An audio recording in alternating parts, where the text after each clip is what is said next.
This podcast of the Model Health Show is presented to you by Sean Stevenson with Rare Gym Productions. For more information, visit themodelhealthshow.com. Welcome to the Model Health Show. This is fitness and nutrition expert Sean Stevenson, and I am so grateful for you tuning in with me today. We've got an incredible guest on for you. And today, more than ever, this is why I'm excited about this, is that so much information is coming at us from all of these different angles, and it can be difficult to process and assimilate all the information that we need to really live our best lives, whether it's information to help us to grow our business or our financial fitness or our health and wellness or our relationships. There's so many things that we need to pay attention to. So how do we assimilate it all? And to put it even that at a lower rung, the reality is, and I've got a question for you, and be honest about this, how many actual phone numbers do you know right now? Like just off the top of your head? Probably not many. When I was a kid before smartphones, I knew everybody's phone number by heart. Today, I know like two. I know my wife's number and my son, and that's pretty much it. And I didn't even know my son's number until recently. And so in a way, we've really outsourced our brains to our smartphones, as our guest today has told me before. And it's just like, of course. And our smartphones, in a way, are kind of making us dumber, right? We're becoming like the Lloyd Christmas version of ourselves in many ways because we're not really utilizing that aspect of our memory. And so today, this focus, and we've had him on before. This is the incredible Jim Quick. And we've had him on before. And we focused on accelerated learning as far as improving your memory, improving your reading speed. But today we're going to be talking about study skills and how we can actually, even the information you're learning today, how can you learn it faster and really assimilate the information and put it on a place where your recall is supercharged. And you're going to be able to take this into other areas of your life as well. So whether you are hitting the books and you're doing some kind of studying, or you just want to learn some cool stuff and actually be able to tie it to your memory, or you're just into like playing Jeopardy and you want to be killer at that as well. Before we do that, I want to give a quick shout out to my drink this morning. All right, my coffee. I think you've probably heard this before, but I just haven't really been a coffee drinker my entire life. I had a sip of coffee when I was like 5 years old. It's like my grandfather's coffee. And I was just like, I will never drink this again. That was terrible. And, you know, he probably had some Folgers in your cup. The best part of waking up. He probably had that kind of garbage. So it probably wasn't that good in the first place. But I just haven't drank coffee since, you know, like literally not a sip. And it wasn't until recently where my wife has been having the coffee from Four Sigmatic almost every day for about a year. And, you know, she'd rotate. She'd have there's different kinds of coffee that they have, organic, infused with these dual extracted medicinal mushrooms. And I was just like, what is the big deal? And I see people, of course, with their coffee cups everywhere. And so I just started to try it. And now, like, listen, I get it. I get it with the coffee. I truly do understand now. It's just something about it, right? It's just something about it, and it makes you just want to have it. And so I've been having the Four Sigmatic, the cordyceps formula. And so this one is a little bit of a boost to your energy as well. And so one of the reasons that we tend to tune in and get ourselves involved with coffee is because of the caffeine, right? And also some of the cardiovascular benefits as well. But with the caffeine is concerned, here's a little study for you guys. This study found that you can actually increase your metabolic rate by 3 to 11%. And this was published in the American Journal of Clinical Nutrition when you have caffeine. And so it actually has a metabolic benefit and helps you to burn fat. Now, of course, we don't want to go crazy with this, and there can be some negative side effects of having the caffeine, and your body will actually downregulate receptor sites for the caffeine. So we have to be careful about that and rotate things. So we want to rotate pretty much everything that we are bringing into our bodies, if at all possible. And so that's one part. And also you have to understand about the acidity, the acidic nature of the coffee. And your body does a lot to buffer that. So it's not like it makes your body acid. It doesn't really work like that, all right? The different organs and organ systems in your body have a different pH. And your body is very smart at, if you do have an acidic compound coming in, it's able to neutralize that and put everything in balance. But it might require to take some resources from places that you might need them, right? So pulling calcium even from your bones to try to neutralize the acidity of the coffee if you're just going ham on coffee all the time. And so this is why I love the formulas from Four Sigmatic, is because medicinal mushrooms are very alkaline in nature. So it helps to buffer that acidity. And of course, with the cordyceps, we have this study. This was published in Medicine and Science in Sports and Exercise. They looked at 30 healthy athletes for 6 weeks to record the effects of cordyceps on their performance. The group that added cordyceps to their daily regimen had twice the oxygen uptake of the control group. And oxygen is essential in supplying nutrients to the muscles, preventing fatigue, and from preventing the buildup of lactic acid. That's that feeling like you just can't go any further. And there was another study done by the same group that found a 9% increase in aerobic activity from taking cordyceps. So you get both of those imbued in the Four Sigmatic formula. So if you're not utilizing Four Sigmatic, head over, check them out. It's FOURSIGMATIC.com/model. And you're going to get 15% off all of their incredible mushroom elixirs and mushroom coffees. So do yourself a favor and grab you some today. And for all of my people in San Diego, I'm going to be dropping into town and doing a very special meet and greet. And it's going to be hosted by the incredible team at Organifi. So make sure to RSVP right now. The event is coming up soon. It's going to be August the 12th. So this is a Saturday from 2 to 4. And it's going to be in San Diego. So everybody in San Diego, take action right now. Go to themodelhealthshow.com/SD. And you can RSVP right there. You never know who's going to be in the building. We're going to have some surprises. We're going to do some really awesome things. And we're just going to have a good time and hang out. So make sure to take action right now to come and hang out with us. Now, on that note, let's go ahead and get to our special guest. And our guest today is my really good friend, Jim Quick. And I've known Jim for probably getting close to 10 years now, at least. It might even be longer than that. But getting close to 10 years. And he's somebody that very early on, and this is just being real, he believed in me. You know, when I was figuring out how to do this thing, I didn't even know it was a thing that you could talk about health and nutrition and kind of like be a DJ with it, right? Like you'd be like the DJ Khaled of nutrition and fitness, and you get up on stage and you can kind of remix this stuff and make it make sense and make it fun. And I was figuring all of this out, and Jim just really had some faith in me and allowed me to be a part of something he was building early on. And he's just really been a great friend ever since, and somebody who attracts amazing people. You've got to follow Jim on Instagram. I mean, he's hanging out with Bill Gates. He's hanging out with will.i.am from the Black Eyed Peas. He's hanging out with Will Smith, you know, just all these amazing people. But they're coming to Jim because of his skill set. He's an exceptionally talented human being, but this was not something that was just gifted to him. In fact, he has this story where, and he's talked about this on past episodes, but he had a childhood brain injury that left him learning challenged. And because of that, and going through all his trials and tribulations, he put together strategies to dramatically enhance his mental performance. And I've seen this guy just do these incredible feats of memory and speed reading. He reads a book a day. It's just crazy stuff. But today he's going to be sharing with you how to increase your retention.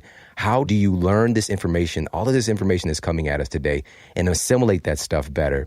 And Jim has been bringing his cutting edge techniques and entertaining style to companies like Virgin, Nike, Zappos, SpaceX, New York University, Fox Studios, Harvard, just on and on and on. People come to Jim because he is the best in the world. And he's also the host of the wildly popular podcast, Quick Brain. And by the way, it's a real name, all right? KWIK, Quick Brain, which is consistently the #1 training show on iTunes. And you can check him out at quicklearning.com for his online courses as well. And he's got students in over 150 countries. And I'd like to welcome to the Model Health Show, welcome back, my good friend, Jim Quick. How you doing today, man? I'm doing fantastic, DJ Sean. Seriously, you have changed my life. Some people know that I've suffered from sleep apnea, which is like this breathing disorder. It's genetic, and really taken a toll. And you've been my sleep sensei, if you will. So thank you, and thank you for everyone for tuning in. It's my honor, man. And you know what's so interesting is that knowing Jim and just seeing his growth and his transformation and impact that he's making, and now him starting this new podcast is so awesome to see. And people are just gobbling up the show, man. It's so good, and there's so many wisdom nuggets in it. And I'd love for you to kind of start with, why does it matter, in your opinion, for people to learn how to be able to study and retain information better? Yeah, I mean, I love this conversation we're about to have because it's not like previous episodes. In the previous episodes, we talked about remembering names and clearing brain fog and reading faster and all those. So I encourage people to re-listen to those. This is fresh, cutting edge. I'm actually right now at Harvard University, and I've done these programs helping people to study more efficiently. And whether it's high school students or college students or graduate students, or maybe you're just a student of life. I mean, I think all of us you have to continue our education, right? Learning doesn't stop when we finish school. That's our starting off point, if you will. And so I think what we want to do is have this conversation about how do you really, the difference between studying to remember and understand versus cramming to forget something. I think a lot of us had this experience back at school, right? We didn't really study. We just cram. That's the idea here. We don't study for 5 weeks, but for 15 hours the day before, it's just like nobody could talk to you with a focus. You pull these all-nighters, which is horrible when you don't sleep, because that sleep and memory go hand in hand. We know that. And then the next morning, nobody could talk to you. At breakfast, and you can't wait to take the test, because once you take the test, it's like it's gone, right? And that's the thing. Unload on the paper.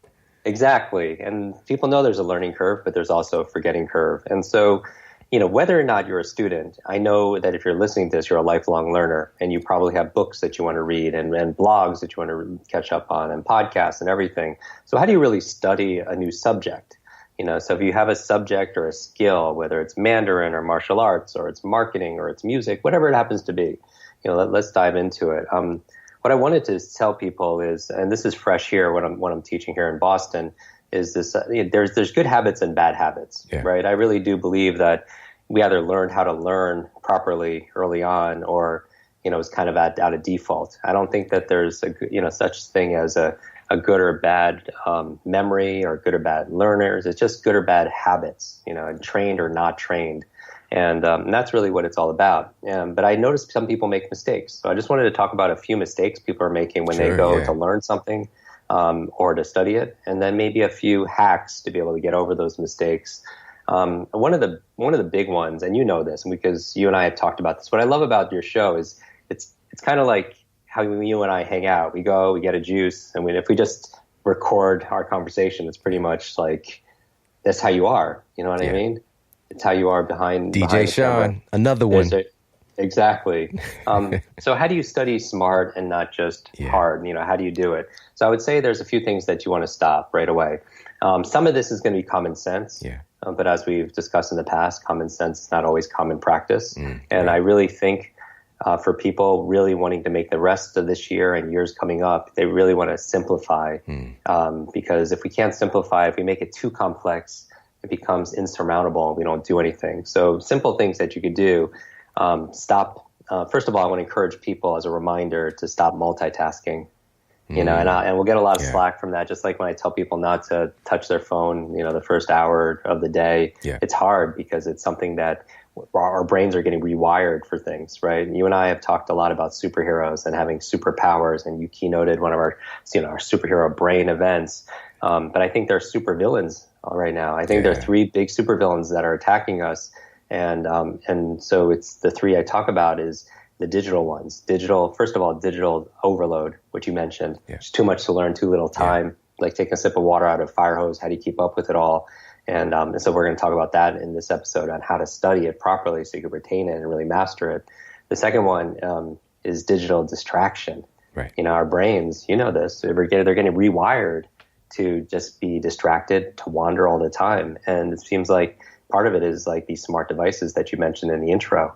It's rewiring our brains, and it's a challenge because if the first thing in the morning, when you're in that very impressionable state, that alpha, theta state in the morning, a relaxed state of awareness, picking up your phone, the first thing is training yourself to be distracted. Yes, exactly. And like you studied like decision fatigue and how we can only make a certain amount of good decisions a day. But a lot of people are suffering from just brain fatigue. Right. And part of what's fatiguing people is just going on their phones and getting all these dopamine hits. And every time they get a like and a comment and a share and everything. And if that's the first thing that you're giving your mind in the morning, it's training itself just to be everywhere. And the other thing, the problem with picking up the phone, besides training distraction, is training you to be reactive, which is not what superheroes want to do, right? The first thing in the morning, they don't want to train themselves to just react to everything that's going on, all the fires that we have to fight, and everyone that needs something from us. It's better to be more proactive. But the third enemy, and as I'll go into the solutions, is so you have digital overload and you have digital distraction, and then you have this thing called digital dementia, which we've talked about in the past, where we're outsourcing our smarts to our smart devices. And if your brain is like a muscle, it grows stronger with use, but it's use it or lose it. And one of the things I love following you on social media is like your family every morning without fail. It's so inspiring. You're doing a little workouts and you inspire people. And not only just inspiration, it's instructive too. I really think that's what people are looking for. They want to be inspired, but they also want to know what to do. And, and so when we geek out, you and I, we talk about how to do that for your mental muscles, right? Yes, just like how you make your physical muscles faster, stronger, more agile, more flexible, and give it more energy and strength. You want your mental muscles to be more agile, more focused, sharper, faster, more energized, and stronger, obviously, as well. But we're not getting that same exercise because we're so reliant on technology to be able to tell us everything, what to do today, and how to, where directions, and just everything. Oh man, I tried to do some basic calculations the other day. Yeah, man, it was hard. And I was like, I'm not going to use my phone. I use my phone. Yeah, but even that little app. It's tough. This basic algebra is difficult. And here's the thing. It's not that I think we all admit, we want technology because it's very convenient. But as long as it doesn't cripple us at the same time, right? You see all these movies in the future or animations in the future where, everyone's sitting in their pod and being, they have their digital device and they're all hooked up to that. It's just, moving around. They're not exercising. They're all overweight and all this stuff. What was that movie with the little robot? Which one's that one? Where the entire future was like people were just so overweight. Wall-E. It was Wall-E. Right. And I think he had a little friend who was like, I don't remember her name. It's Ava or something. And it's not a very pleasant picture of where everyone's going. Very sedentary, not moving, and just not eating the best food as ever. But it's just, our minds aren't getting exercise either. New thoughts and new stimulus and new. We need that. The brain is just like a muscle. We've talked about this before, you and I, and also with Dr. Daniel Amen. It's a muscle that is just basically, if you don't use it, you lose it, just like the rest of your muscles. And that's the best news ever because because it works both ways. And if you're listening to this right now and you're concerned that senior moments are coming a little early and you're absent-minded, it's not your fault. It's just we're not trained on how to do these things. And the good news is that only 1/3 of that potential is predetermined by genetics and biology, but 2/3 is in our control. Yes. And it's the things that you're always talking about, eating the right food and getting rid of negative thoughts and exercise and movement and supplementing and being around a positive peer group and clean environment and sleep and brain protection and new learnings and stress management. All these play a role. So I think a good place to start. Well, before we get to the solutions, man, I want to do a quick recap because these are so important. And you talked about, first of all, something that we need to pay attention to and try to avoid doing is multitasking. And this one is going to be, for a lot of people, it's like, I multitask like a boss. What do you mean? I got to stop multitasking. Well, the research shows, and we talked about this with Jay Papasan, who is the author of The One Thing, how literally, if you look at the studies, multitasking makes your brain work about as well as it does when you're high on marijuana. Matter of fact, that they outperformed, when you're multitasking. So we have this illusion that we're getting more stuff done, but we're really taking away our proficiency. We're really taking away our ability to execute at our highest level when we're distracted and multitasking. And then you said distractions as well. And the other one is cramming, right? It is. I mean, we go. I'll touch on each of these things. So the multitasking, I completely agree with you. The research is showing. There's a study at University of London saying that it actually lowers your IQ, similar to if you stayed up all night and pulled an all-nighter, you drop it 15 points. And so the goal here is you could multitask in terms of doing something physical and something mental. You could be on the phone and going for a walk, but two cognitive intensive tasks, it's not possible to be able to do it. And so people are actually, it's taken anywhere from an extra 5 to 20 minutes to regain your focus and your flow. Right. Yep. There's a high level more of errors that's being made if you're trying to multitask.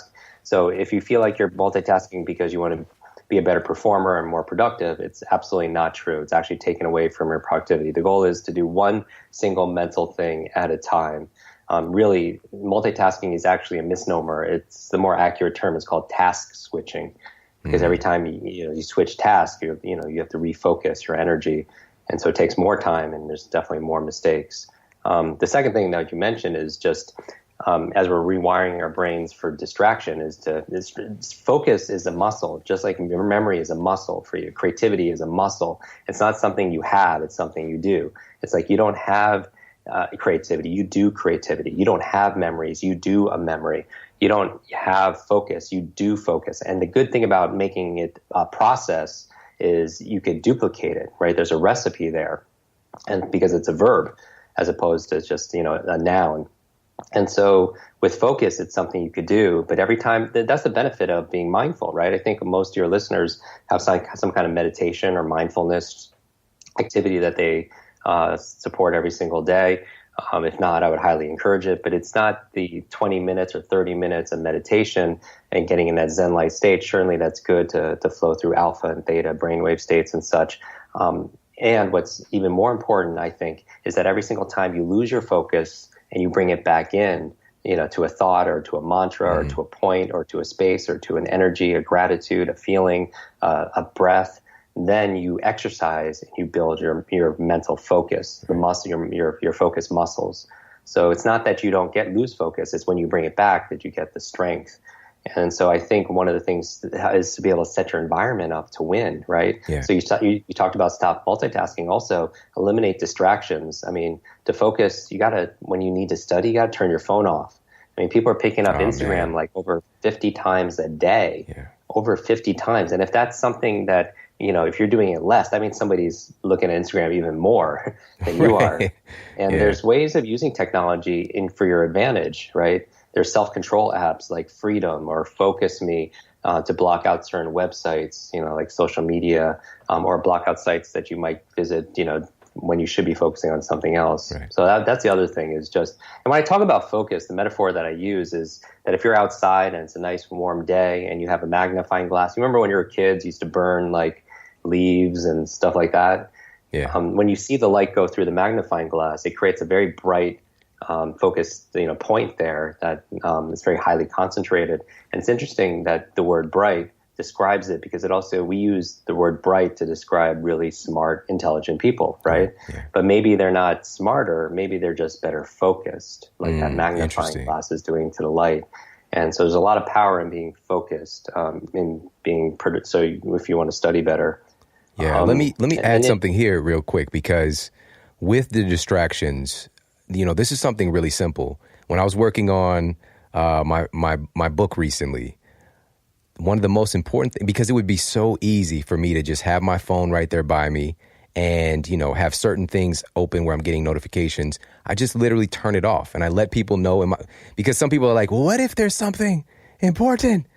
There's like 0.00000000000% chance that something that catastrophic is going to happen. So give yourself the opportunity to actually execute and get this job done so you can hang out with your friends and family and do those things. So I would literally shut my phone off and I'd get it away from me, because even if it's in hands reach, if you just start to get like a little mental lull, you're just like, well, before you know it, you're going to push the button and like check one of your accounts really quickly, So actually having the audacity, like when you want to focus, turn off your notifications. Just do that one step. There are different apps and tools and things like that.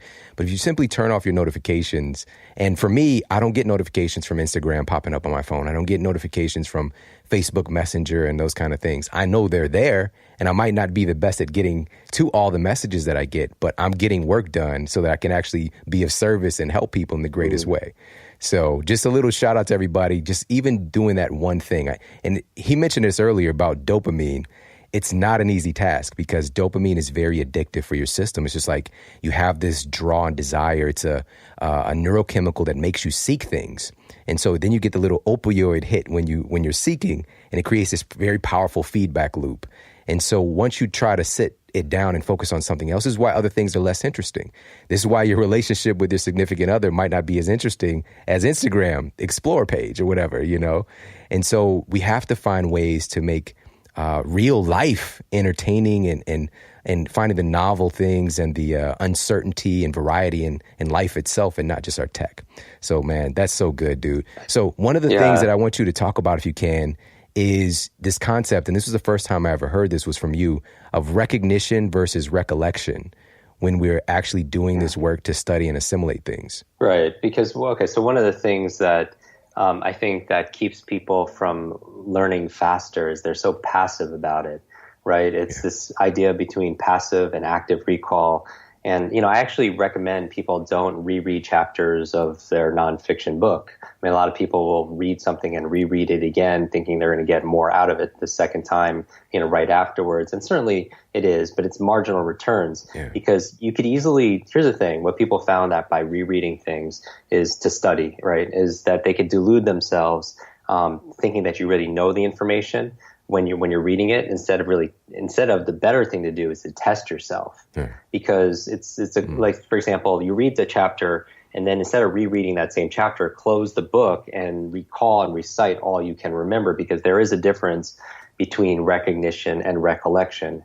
Meaning recognition requires a trigger for you to remember something that you might not get on the test. It's like when somebody recognizes a face. They don't necessarily remember the face. What they're doing is they're recognizing it because it's right in front of them, and they realize that they've seen it before. One of the reasons why names are so difficult sometimes is because you don't get that same prompt. You get the prompt for the person's face, but you don't get that prompt or that trigger for the person's name.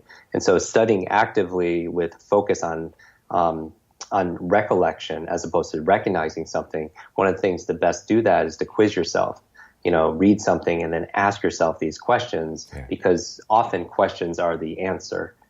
And I think a lot of people, Sean, like when they're reading and people like, Jim, how do you, and we did a whole podcast episode on speed reading. People are like, how do you read a book a week, or how do you read a book a day? And one of the ways you could do it is, and how do you really understand and retain it? And I'll tell you that if you want greater speed, I always tell people to use their finger while they read. A visual pacer will help boost your reading speed 25-50%. But if you want greater comprehension, you have to train yourself to ask better questions, ask more questions and ask better questions. Because as you're reading, they act like a magnet. It's like, there's an answer, there's an answer, there's an answer. And I think part of being more active in recollection is actually asking yourself, what do I want to learn out of this? How does this compare to what I already know? How am I going to teach this to somebody else? Because that's all thinking is just this process of asking new questions and answering them also as well. And so I'm a big believer is that just don't fool yourself into thinking that you know something because you could recognize it. See if you could really retain it and recollect it by quizzing yourself as you're learning it for something brand new. The other thing I want to mention also is you mentioned this at the top, is just stop cramming. And the reason why cramming is a big mistake is because they've done studies where they found that the average person loses their focus after 25 or 30 minutes. It's like a kind of like a TV show, and that's our attention span for a lot of things. And so there's this time management technique called the Pomodoro technique, which basically means you're setting your alarm every 25, 30, maybe 45 minutes. And when it's done, you take a break. You take not a 25 or 30 minute break, but you're taking a 2, 3, 4, 5 minute break to do things that are good for your brain. So what are those things? Movement is very good. Most people sedentary are way too sedentary. They're sitting all day, 8 hours a day, and that's bad for you, obviously. So movement is key, because as your body moves, your brain grooves. The other thing I would suggest is deep breathing, whether it's box breathing, alpha breathing, Wim Hof, whatever, people subscribe to, and to get the oxygen. And also hydrate, obviously. And it's, again, very, very fundamental, but so many people dabble in these things when they really should really master this process, because your power comes from the fundamentals. And so I would go back to, and the other reason why you don't want to cram is because if you study for 6 hours straight, not only are you diminishing returns because your focus after the past half an hour is, there's these two memory phenomenons. One's called primacy and the other one's called recency. Primacy means that you tend to remember something at the beginning. So if you go to a party and you remember the people you first met, recency says you remember things more recent. So if you're at the party, you remember the names of the last people that you met at the party, and you probably forget most of the people in between. Same thing with a list of words. If I gave people a list of 30 words to memorize, they probably remember the ones in the beginning, primacy, and then more recent, recency. And the reason why you want to take breaks every half an hour, 45 minutes is because, you can imagine after like a 6-hour studies time, you learn stuff in the beginning, you retain stuff at the end, but in the middle there's a big dip. Right. But by creating breaks, let's say every hour, you create more beginnings and ends and more primacy and recency. So you pick up a whole lot more data and recollection. So don't cram.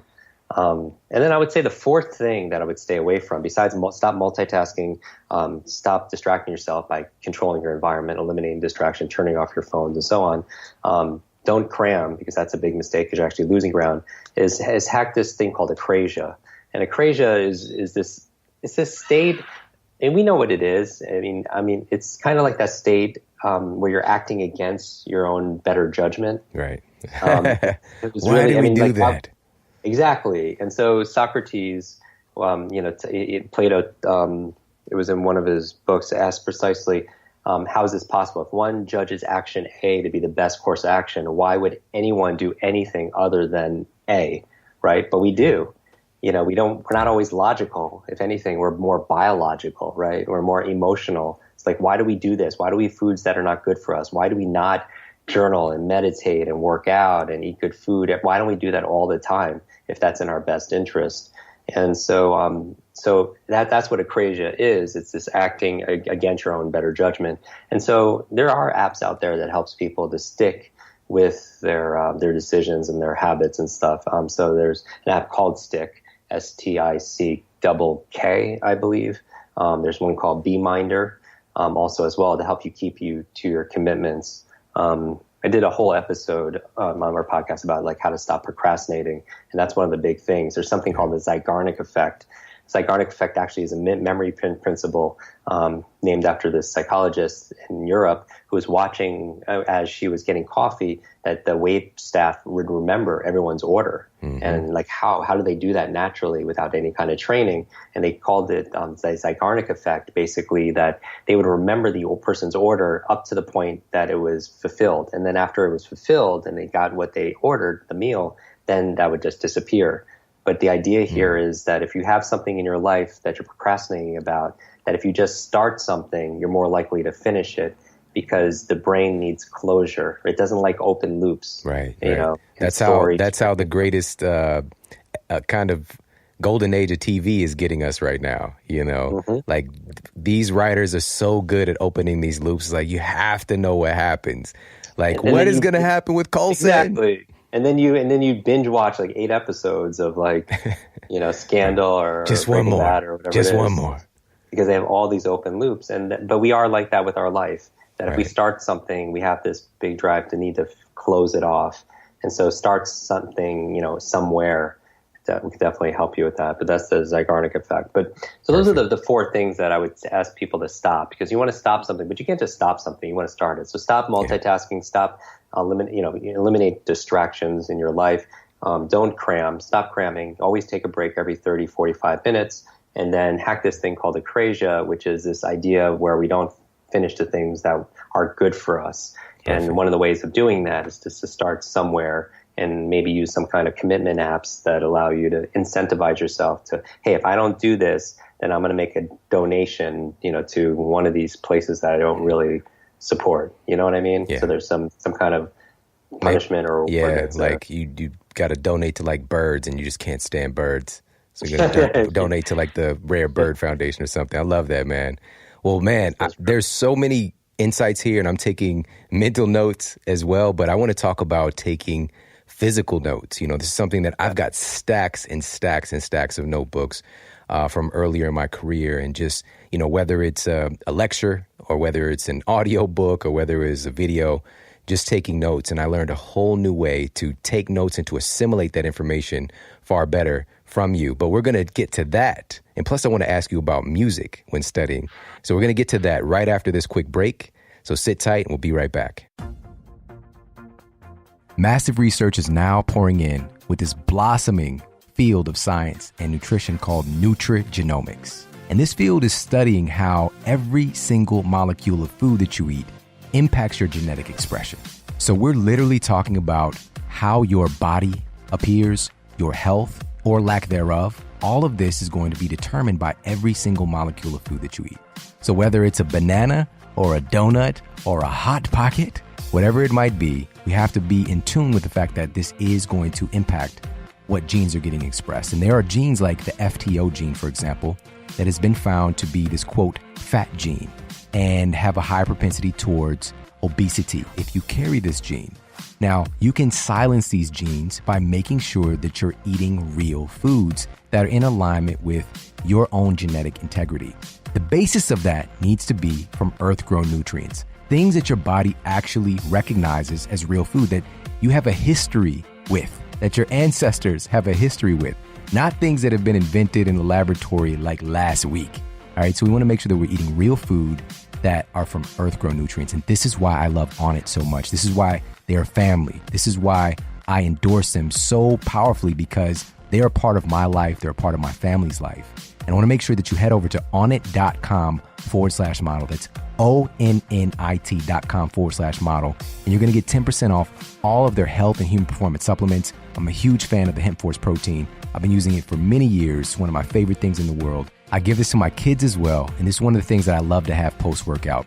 Now, hemp is based on some powerful amino acids, some powerful protein building blocks like albumin, which is a very soft globular protein that's very easy to digest, plus edestin. And this is a unique protein compound that's found in hemp that might be the most bioavailable, usable protein for the human body.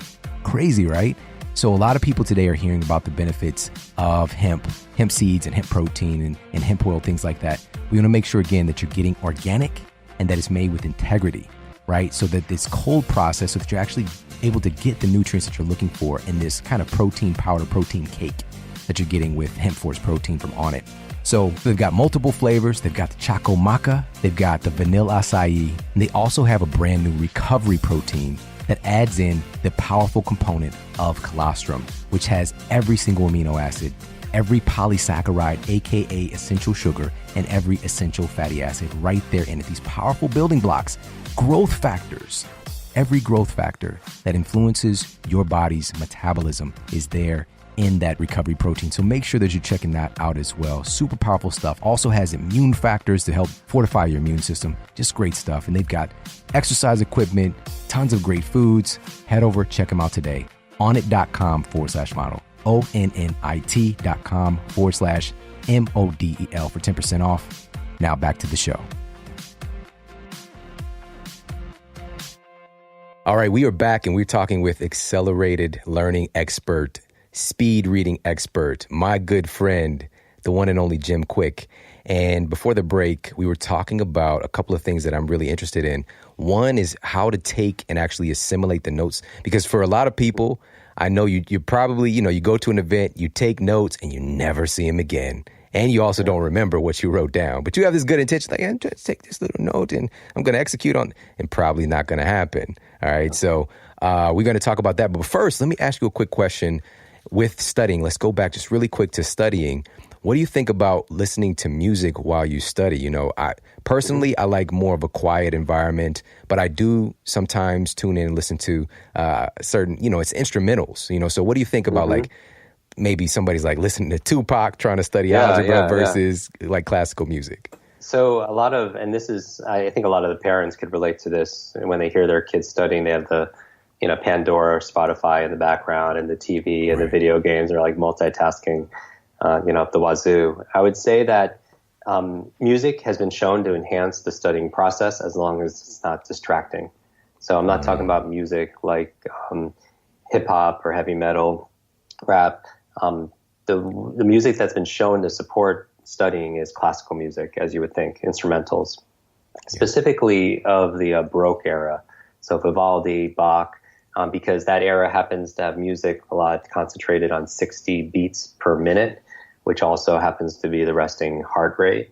And so it puts you into this, what they call this alpha state, this alpha brainwave state, which is that relaxed state of awareness. And that's the state we go in when we meditate. It's the state we go in when we watch television. It's the state we go in when we do hypnosis. It's where you become highly suggestible. And so when you're studying something, it helps, let's say you want to, and I believe that if you combine music with spaced repetition. So like we talked about the 4 challenges that you need to stop, the bad habits like multitasking, cramming and such. There are 4 things I would recommend people do. So one of them was we talked about is practicing active recall by quizzing yourself. So it's the difference between recognizing and recollecting something. The second thing I would say where you can combine with music is this thing called spaced repetition. So that's the idea where, yes, you can learn information by deeply immersing yourself. And another way of learning something is by spacing it out. That through this kind of interval learning or recall, if you will, that if you space things out that you're learning and review it maybe an hour later, a day later, a week later, a few weeks later, then you could drive it from your short to long-term memory. There's actually good software out there like Anki, A-N-K-I. It's like these repetition software flashcards. So for people that want to learn a language, I would, for example, or something that's could be more repetitive.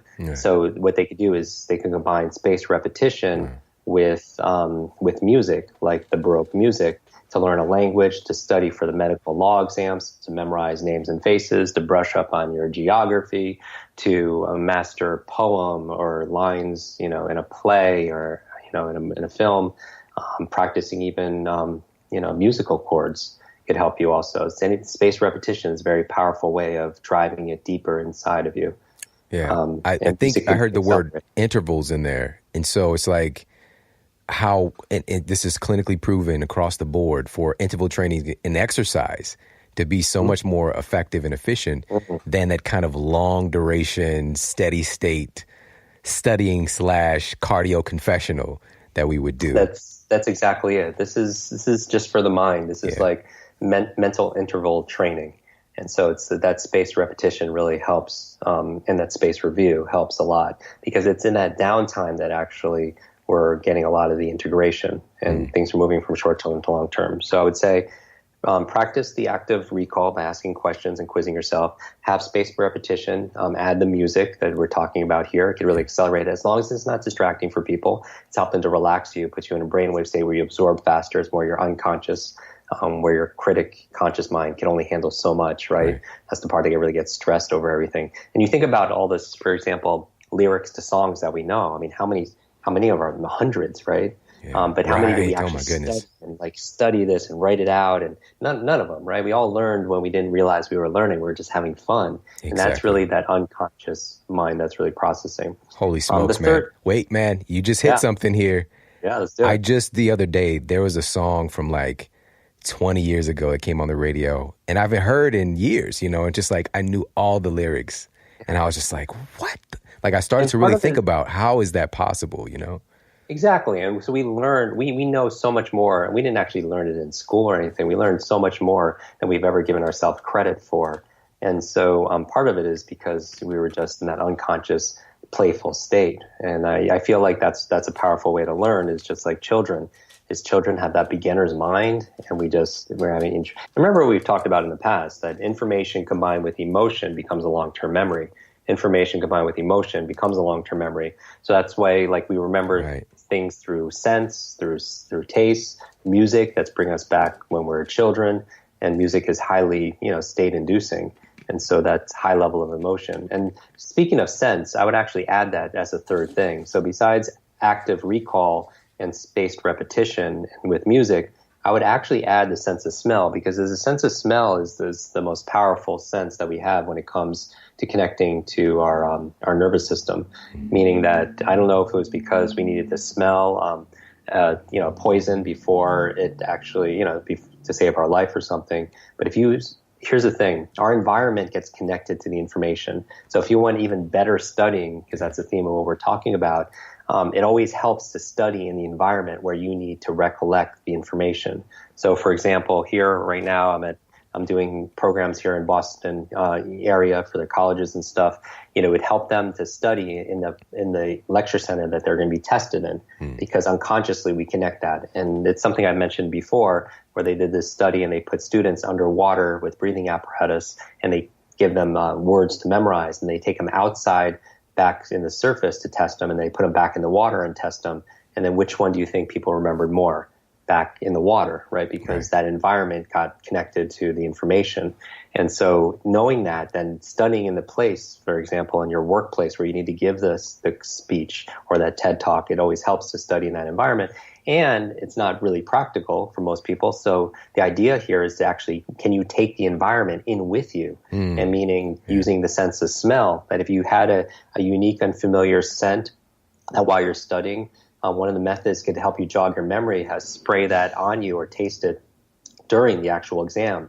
When you have to give that presentation, that book report, or take that test, that if you chew a strange kind of gum or essential oil, or perfume or cologne, and then you have that same one when you need to recall it, it's going to be more available to you. And so I would recommend playing with that. And speaking of essential oils, there are certain essential oils that have been shown to be able to activate and wake up the mind. Essential oils like peppermint, like rosemary helps increase the chances of remembering things that you need to be able to remember, helps improving your focus, helps improve your recall. Fascinating. And that there's actually science to back that up, which is so crazy. It's just like, our sense of smell, it's one of those things that helps, as Jim is describing, to drive memories deeper and create a stronger connection when we're learning some information. So utilize that channel. That's just an open thing that's happening on automatic anyways. And peppermint, for example, is one of the things that I saw when I was looking into the research. Using an essential oil, maybe you can just, right before you get started, maybe you have a few drops of peppermint oil that I don't know, wipe on the book or something. Or it's often, and it's often what you do before the actual act that really shows up, when you need to perform. And same thing with doing a light workout before studying can help you to retain information better, right? And so anything that's going to be good for your heart is going to be good for your head. So getting that blood flow, the artery that goes directly from the heart to the brain is the carotid artery, right? And it's just like the first is the primary one. And, getting the right amount of oxygen and circulation is very important. So the fourth thing I would actually put is music, what we talked about. So I make that the fourth thing to do after when we're talking about the different sense of smell. Because there's research done at Stanford School of Medicine basically saying that playing certain types of music, such as classical or Baroque, can help students engage the parts of their brain to help them pay attention and better anticipate and make predictions better.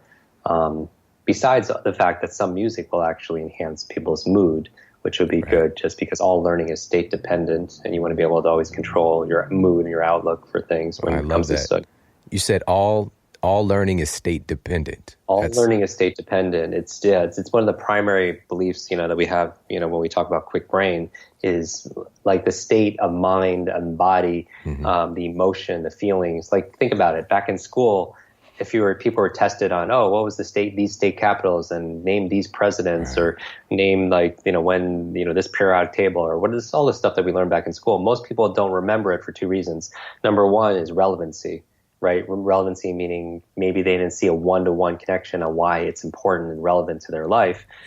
Sine, cosine, tangent X, hypotenuse Y, But the other thing is the emotional state people learned it in, the students learned it in. For most people, when you ask them how do they feel mostly when they're sitting in class being lectured to, most people say, I was bored. And if that's like on an emotional scale, that's like a 0, right? But anything times 0 equals 0. If information combined with emotion becomes a long-term memory, if the emotion level is 0, there's not a lot of recall, because that's the first part, the first third of the memory stages is called encoding. And that's how you actually encode the information, put it in, then you store it, and then you retrieve it. But part of the encoding is making, if you want better recall, is to make it more emotional. What do you see? What do you feel? How is it touching you in a certain way? Yeah. Oh, you know what? When you said relevancy, it just really sparked up a lot for me, because I loathed biology and science. Like, I couldn't stand it. And up until even a few years ago, I'd have these nightmares where I'm in biology class and just like I didn't have my homework or something, or like human anatomy and physiology. And I still remember my teacher. She was a little creepy, and she'd be in my dream, and I'm just like, no, I got to figure this out. And it's because I just really didn't want to be there. I couldn't stand the process.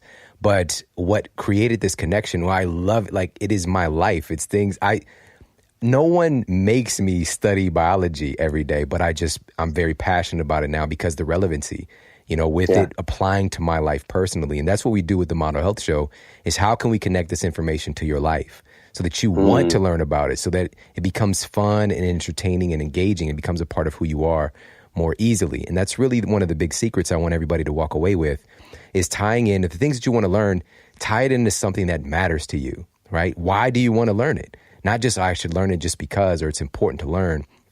You need to consciously create an association to it. And for me, it's teaching. So when I'm learning things, I'm thinking, how can I teach this? How can I make this make sense to other people so that they can have their lives changed?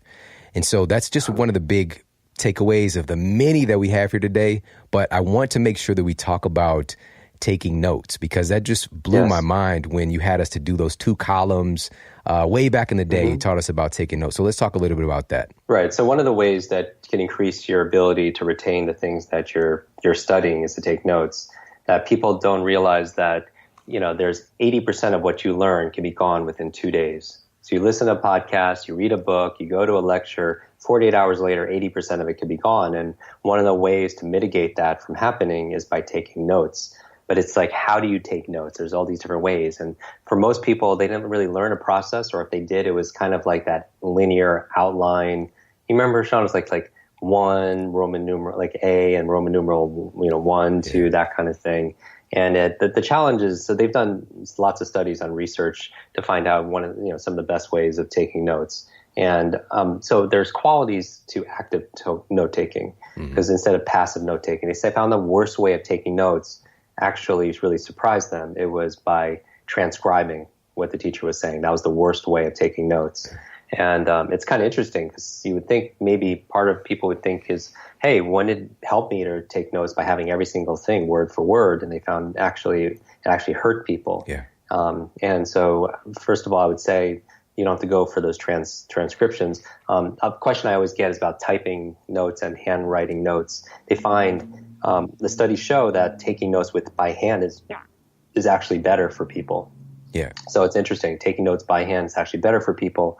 And one of the reasons why is because you could technically type. Somebody could type as fast as somebody could speak, but they can't necessarily. When you're handwriting, you can't write that fast, and it forces you to really qualify information, to filter information, to take notes with purpose, to listen to everything and just write down and hone in on the things that's really important.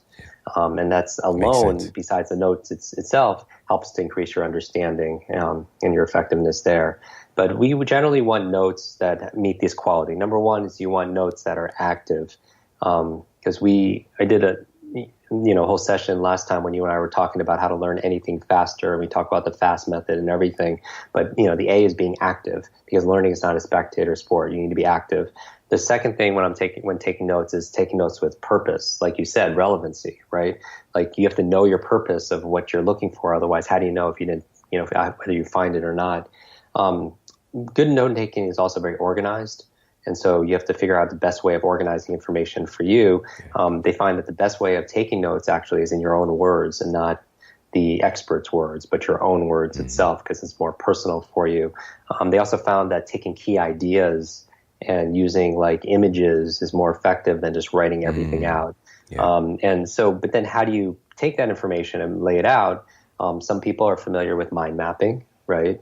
Mind mapping is a creative way of doing left and right brain note taking, where you put the main idea in the middle and then coming out like spokes of a wheel, or maybe like branches of a tree. You see the other areas, and then those branches get broken down and so on and so forth. A very easy way that I like to teach people to take notes on, you mentioned, is drawing a line down the page. And it's so simple, but again, we keep things purposely elegant because anybody can make things more complicated, right? I mean, you want things to be so simple and easy and elegant that we're going to do it on a daily basis. So I put a line down the page. On the left side, I take notes. And so I'm writing down how to remember names and how to learn a language and how to speed read and all those things. But on the right side, I'm not taking notes. I'm actually making notes, which is a slight distinction, but this is what I mean. On the left side, I'm capturing information. On the right side, I'm creating it.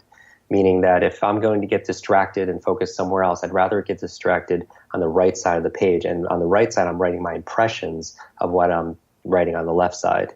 So it's like, how am I going to use this, or questions that I have, or how am I going to share it with somebody else, or how does it relate to something I already know?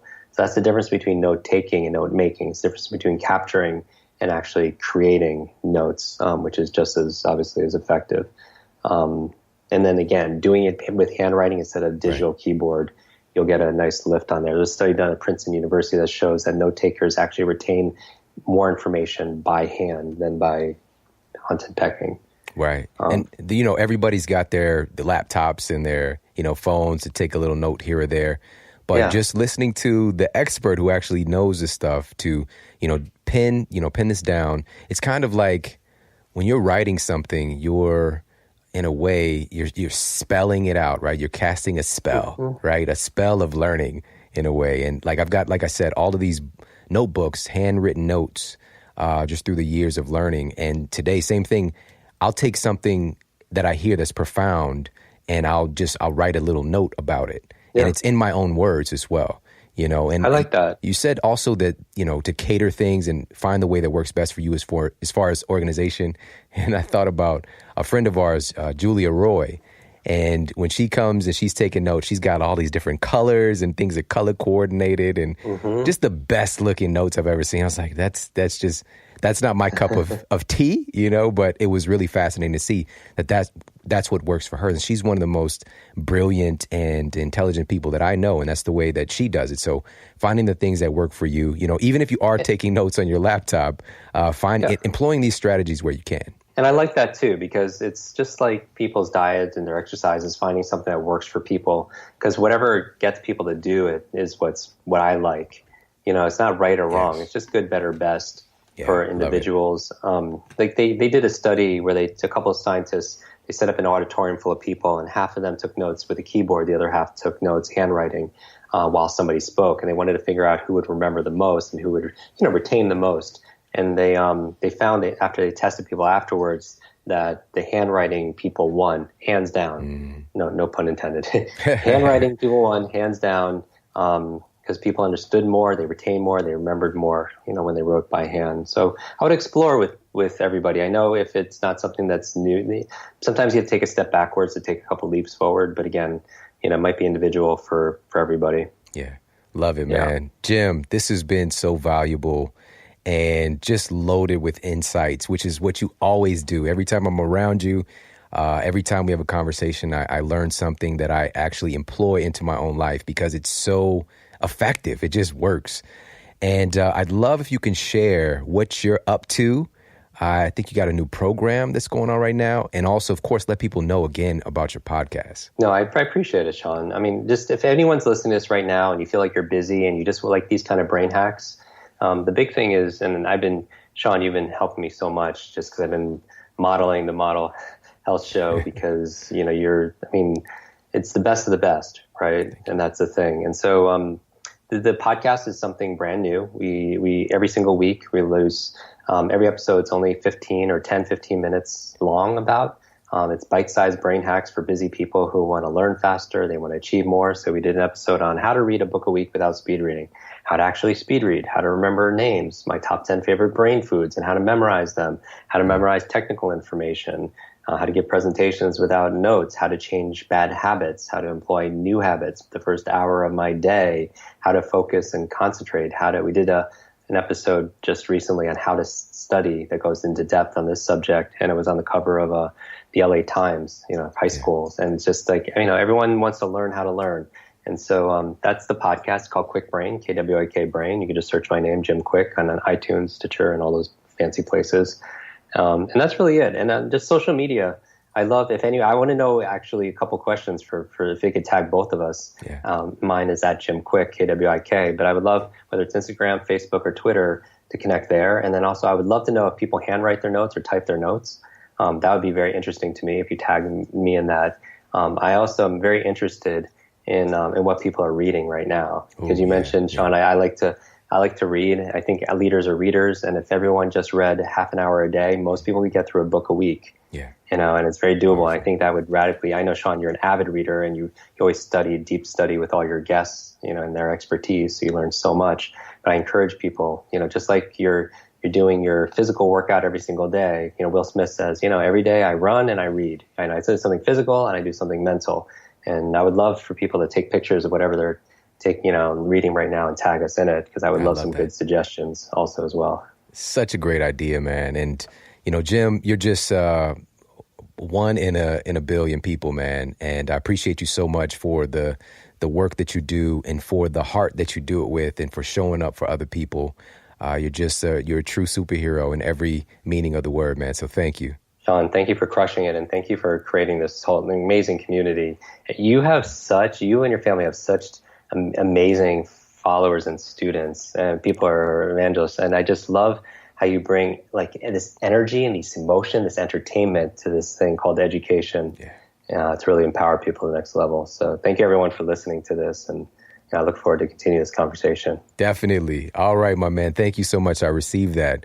Guys, thank you so much for tuning into the show today. I hope you got a lot of value out of this. Again, with all the stuff we have going on in the world today, at no time in history is it so valuable to learn how to learn. And Jim is the guy to learn from. Definitely make sure to check out his podcast.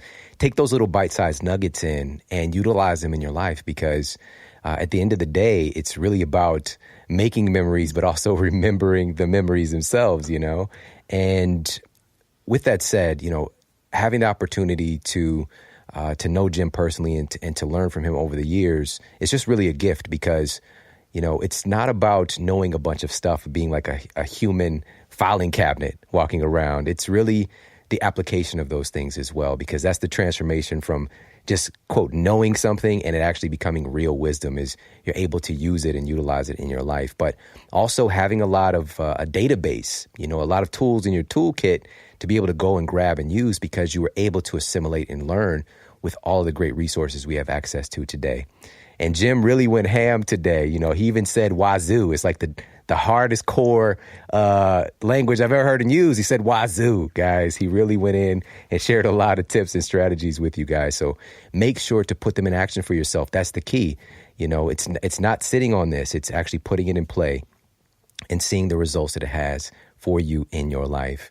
And make sure to tune in, because we've got some incredible episodes, some incredible show topics, and incredible guests coming up for you. So make sure to stay tuned. If you're not subscribed on the platform you're listening on right now, hit the subscribe button, whether it's Spotify, Stitcher, iTunes, wherever you're listening. SoundCloud, we just got on SoundCloud as well. So whatever medium you're listening to the Model Health Show on, hit the subscribe button everywhere so you don't miss a thing. All right, I appreciate you so much. Thank you so much for tuning in today. Take care. Have an amazing day, and I'll talk with you soon. And make sure for more after the show, you head over to themodelhealthshow.com. That's where you can find the show notes. And if you got any questions or comments, make sure to let me know. And please head over to iTunes and give us a 5-star rating and let everybody know that our show is awesome and you're loving it. Yeah. And I read all the comments, so please leave me a comment there. And take care, everybody. I promise to keep giving you more powerful, empowering, great content to help transform your life. Thanks for tuning in.